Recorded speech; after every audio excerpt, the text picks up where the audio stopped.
Alright, good morning mga boss, mga paps. So, on the way tayo ngayon ng Batangas. Meron tayong gagawin dalawang motor doon.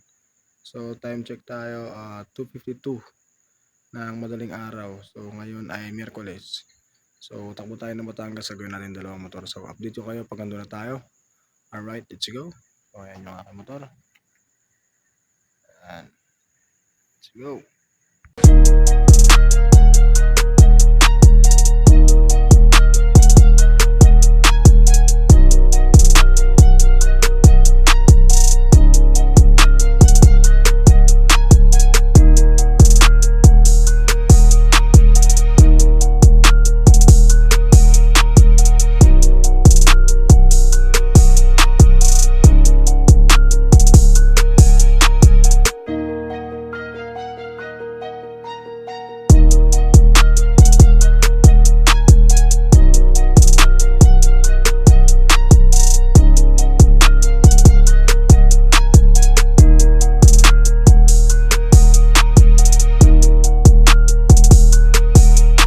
Alright mga boss, mga paps, so andito tayo sa Batangas. So ito yung unang gagawin natin.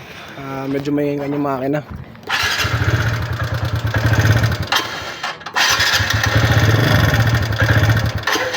Basta namamatay-matay siya. So check natin kung bakit siya namamatay-matay at kung bakit maingay. Alright, let's go. A few moments later. Alright mga boss, mga paps, so tapos na natin gawin yung kanyang ingay. So binabtapit ko na rin to. So testing natin kung maingay pa.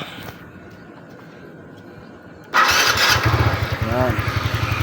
Tahimik na yung makina, wala na yung kalansing, lagitik.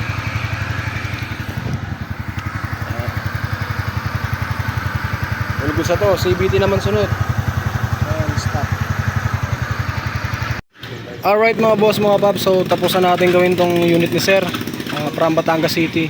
So all good sa to. Tahimik na yung makina nito. CVT goods na rin yan kasi maingay yung panggilid niya kanina. Aside sa makina. If-I cleaning goods sa to, na testing na rin namin to. Pati yung preno inayos ko na. Hindi na to namamatay, maganda na yung takbo. Alright, so dito naman tayo sa isa. So maingay rin yung makina. Preno may problema din.